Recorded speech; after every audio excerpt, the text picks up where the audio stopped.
Like, yeah, they're not gonna understand it at all. Like, somebody needs to put a fucking, yeah, they need to put a beat behind this. This guy can be a rapper. Be able to use, like, we've gone way too far. I know I'm wearing a good belt. To daily quests and then to legendaries and how the legendaries work and how the combinations of them work, and then the upgrade quests to increase the legendaries, how to wear 2 legendary quests, how then to mix them with the Warforged Titanforging system, and I'd have to explain items like the Arcana Crystal. Why is this so powerful despite the fact it was an item first in the game, even if it doesn't Warforge or Titanforge? How does that work? How does Warforged and Titanforging work? Well, it works one way with certain items. With weapons, it works slightly differently.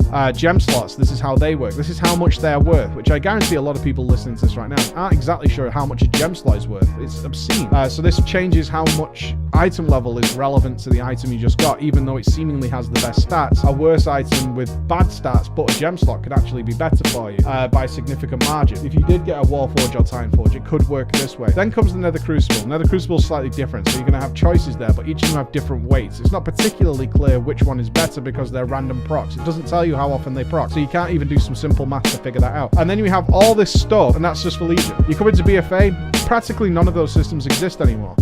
Now I have to explain to you the Azerite system. Warforging and Titanforging remains. Now that works the same way. But now we don't have armor slots in 3 of our armor slots. Now we have Azerite armor. By the way, they can't Warforge or Titanforge. They now fall into specific bandings. They walk into bandings that work that way. On top of them, there's about 250 to 300 traits that can be on these items, yet only 1 or 2 of them are significant. So let's look through those. Now you haven't got those 2 items, so which is those 2 traits on there? So how do they then work coinciding with that? On top of that, we've now got the essence system. You've got a choice of about 20 essences that you can probably implant into your neck. You have to achieve them by going through this system to do that. Okay, do that. Now you've got a good set of gear. However, we've implemented a system called the benthic system. The benthic system might have lower item level, yet it carries these procs. How powerful are they? Just by reading them, can't really tell you, but we can mathematically work it out using a website. The website tells us actually that these items are significantly better what you could get that by defeating the last boss on Mythic difficulty, one of the hardest bosses ever created, and the loot that drops from there isn't as good as these braces you can craft from doing world questing. I know it doesn't sound like it makes sense, but it does. How do you acquire those? Well, that's a daily grind of farming pearls. Pearls is going to be a good thing. However, what you want to do is then build on alts. You want to use your alts to get pearls, to buy items, to send to your main character, so you can use the pearls over there to increase the power of these items here. However, don't increase the one even though you found the correct benthic slot, because there might be a belt that you really want, but there's 3 or 4 belts. You want to wait till you get the specific belt that has a proc that's a gem slot. Once you got that one, that's the one you want to upgrade. Don't upgrade any of the other ones. That's a waste of time. Keep sending pearls from alts in order to figure that out.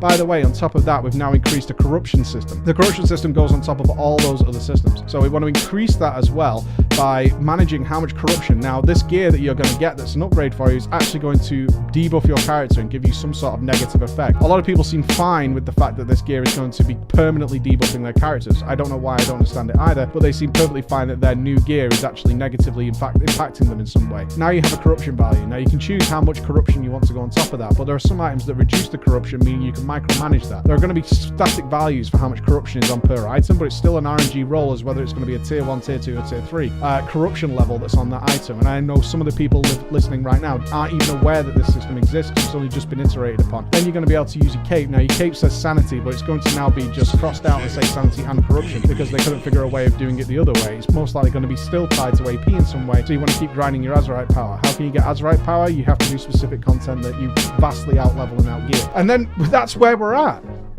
And all of those things are very real that I just talked about. All of those things are very, very real. And you can imagine the guide being like this thick to bear all this in mind. So even if people have played World of Warcraft for 15 years or whatever, like me, of however long the game's been out, it's like, I don't know what's good anymore. I don't know what's good anymore. I know I'm wearing a good belt.